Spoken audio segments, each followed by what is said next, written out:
Buddhist society of India तर भारतीय बौद्ध महासभेचे संस्थापक अध्यक्ष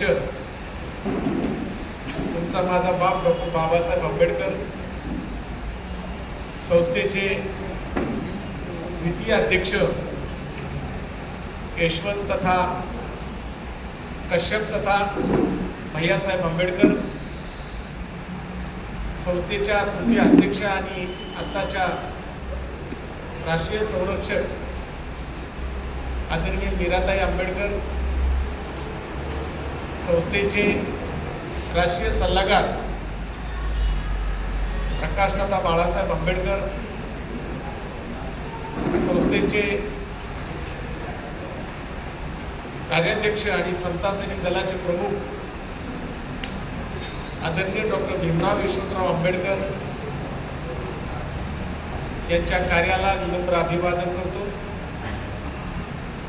आजच्या या सभेचे, या सत्कार समारंभाचे सन्माननीय अध्यक्ष प्रकाश बी, विशेषतः समता सैनिक दलाचं नेतृत्व करणारे आयुष्मान ढोबळे सर, ज्यांनी हा कार्यक्रम आयोजित केला. नांदेड ग्रुपचे सर्व कार्यकर्ते, ध्यास ग्रुपचे सर्व कार्यकर्ते, देहू रोड शहराचे सन्माननीय अध्यक्ष आणि नांदेड ग्रुपचे कार्यकर्ते सर्वच या ठिकाणी उपस्थित आहेत. आजच्या कार्यक्रमासाठी ज्यांनी विधीचा कार्यक्रम पार पाडला असे आयुष्मान उत्तमराव जोगदळ, या कार्यक्रमाचं सुंदर समालोचन करणारा किशोर, ज्या मुलींना गीत गायलं त्या मुली, ज्यांनी नंतर दुसरं गीत गाऊन आणखी त्याच्यामध्ये रंगत आणली,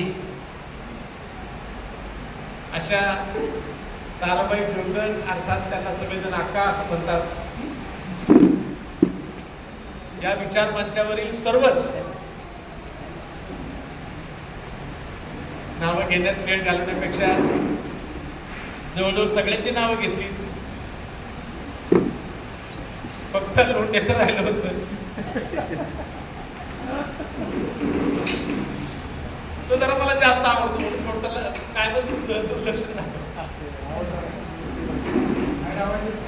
येत नाही.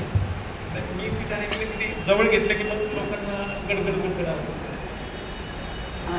आवाज स्पष्ट येतो का तेवढं फक्त सांगा, तुम्हाला शब्द कळाला पाहिजे. एवढा जवळ ठीक आहे.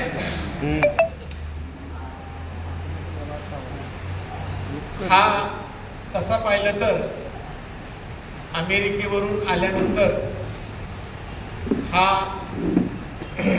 5वा सन्मान आहे. पहिला सन्मान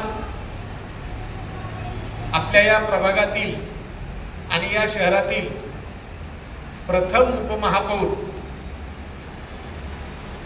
आदरणीय भोसले अण्णा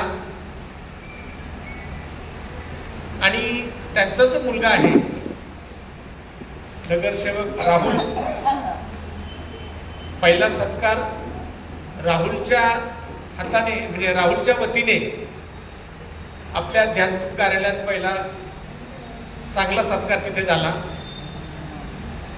त्यानंतर संविधान चौकामध्ये नागलोक मित्रमंडळाच्या वतीने झाला. त्यानंतर पिंपरी चिंचवड शहरातील सर्व नागरिक, धम्मा अभियान आणि ध्यास ग्रुप यांच्या वतीने एक झाला. आणि आता हा आजचा कार्यक्रम आहे.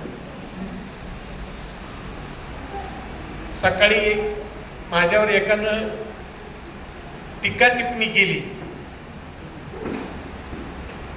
टीका टिप्पणी करताना अर्थात ती प्रेमाची टिप्पणी होती. त्यांनी मला शब्द वापरला, बागुल सर आता कशी जिरवली तुमची. म्हणलं का बो? म्हणले एवढा वर्ष तुम्ही कोणाचं फुल सुद्धा घेत नाही स्टेजवर, अगदी मंत्री जरी असेल तरी तुम्ही त्यांचं सत्कार स्वीकारत नाही, आणि आता तुम्हाला सत्कार स्वीकारावं लागते. गिरली का नाही आता? बरोबर, ठीक आहे म्हटलं.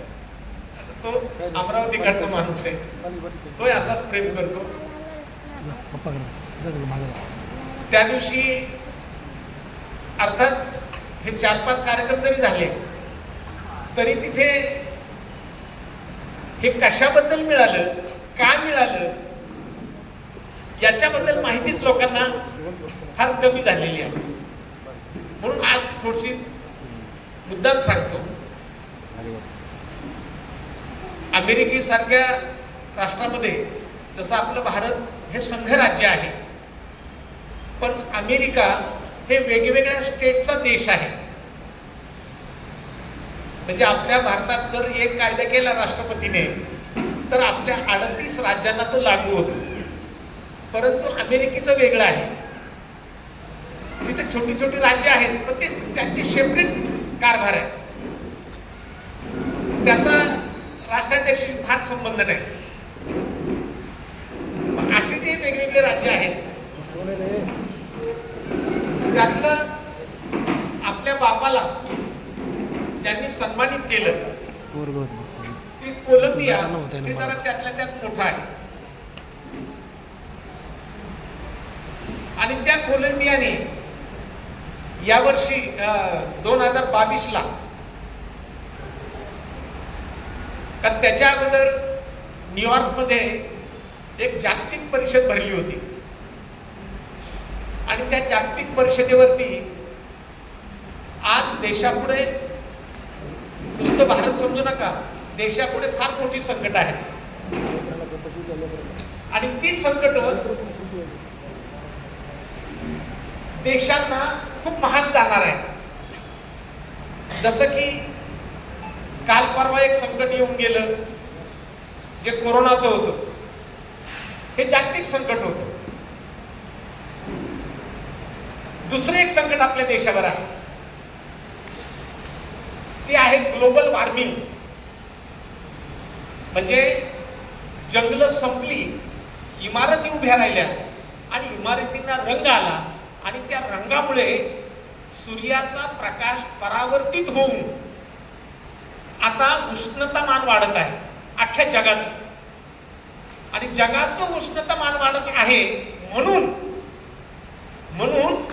पाणी उसळतंय, आणि त्सुनामी नको त्या सीझन मध्ये येत आहेत. आपल्या जवळचं उदाहरण आहे मुंबईचं. मुंबई दरवर्षी 2.5 इंचाने पाण्यात जात आहे. मुंबई दरवर्षी 2.5 इंचाने पाण्यात जात आहे. तिचा बुडण्याचा काळ जवळ येत आहे. याला एक कारण मानवच आहे. कोलंबिया विद्यापीठाच्या त्या दुसऱ्या दिवसाच्या सत्रामध्ये हा विषय झाला होता. दुसऱ्या दिवसाच्या तिसऱ्या सत्रामध्ये आणखी एक विषय झाला होता की आज एखाद्या देशातल्या राष्ट्रपतीला किंवा राष्ट्राध्यक्षाला किंवा प्रधानमंत्र्याला त्या देशातले लोक निवडून देतात,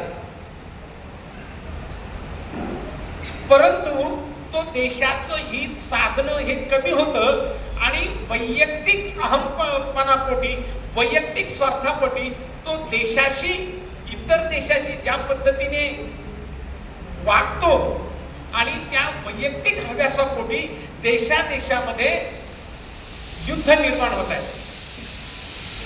आणि युद्ध आता कुठल्याही देशाला परवडणारे नाही. असा एकूणच त्या 2 दिवसाच्या सत्राचा विषय होता.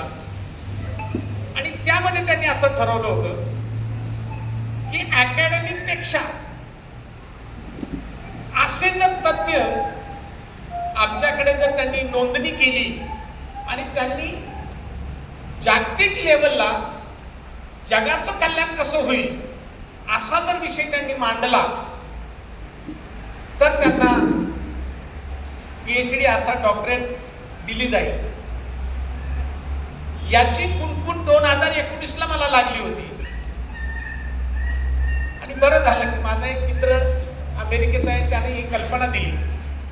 आणि त्याच वेळेला जे 19चं जे माझं भाषण आहे श्रीलंकेतलं, त्या स्टीफन नावाच्या मित्रानं ते इंग्रजीमध्ये व्यवस्थित ड्राफ्ट तयार केला आणि 5 विद्यापीठं, कोलंबिया आहे, ऑक्सफर्ड आहे, वॉशिंग्टन आहे, 4-5 विद्यापीठामधून तो प्रयोग त्यांनी केला. आणि विशेषतः त्यावेळेला 75 निबंध आले, प्रबंध 75 प्रबंध आले आणि त्या 75 प्रबंधातून 5 प्रबंध सिलेक्ट झाले. नंतर वॉशिंग्टन DC यांचा जो प्रॉक्टर आहे, आपल्याकडे आपल्या सर्टिफिकेटवर कुलगुरूची सही असते, त्यांच्याकडे प्रॉक्टरची सही असते. आपल्याकडे रजिस्टरची सही असते, त्यांच्याकडे प्रेसिडेंटची सही असते. माझ्या याच्यावरती प्रॉक्टर आणि प्रेसिडेंट 2 सह्या आहेत. तर प्रॉक्टरचं म्हणणं असं आलं की आपण 5च्या 5 लोकांना PhD देऊया. परंतु प्रेसिडेंट आणि त्यांच्या कौन्सिलने असं सांगितलं की नाही, आपण या 5 मध्ये पुन्हा एकदा निकष लावूया आणि मार्कावाईज, त्यांच्या क्रमांकावाईज आपण त्यांना ठरवून देऊ आणि मग त्यांना PhD देऊ. असं ठरलं. आणि मग त्याच वेळेला पहिला क्रमांक जो आहे, हा पहिला क्रमांक अमेरिकेतल्या माणसाला मिळाला. त्याचा विषय होता ग्लोबल वॉर्मिंग, म्हणजे जागतिक तापमान वाढत आहे आणि जागतिक तापमान न वाढण्यासाठी जगातल्या लोकांना काय करावं लागेल, जगातल्या लोकांना झाडं कशी वाढवावी लागतील, जगातल्या लोकांनी सिमेंटचे घरं बांधण्याच्या ऐवजी कुठले घर बांधले जावेत, पुन्हा पाठिंबाच्या पद्धतीने घरे बांधायची का, असा एक त्याने विषय हाताळला. पण अत्यंत उत्तम, त्यानं तो विषय इतका उत्तम हाताळलाय की तो सहज सगळ्या जगातल्या लोकांना पटेल अशा पद्धतीने मांडला. 2 नंबरचा विषय होता. 2 नंबरचा जो प्रबंध तिथे वाचण्यात आला, तो 2 नंबरचा प्रबंध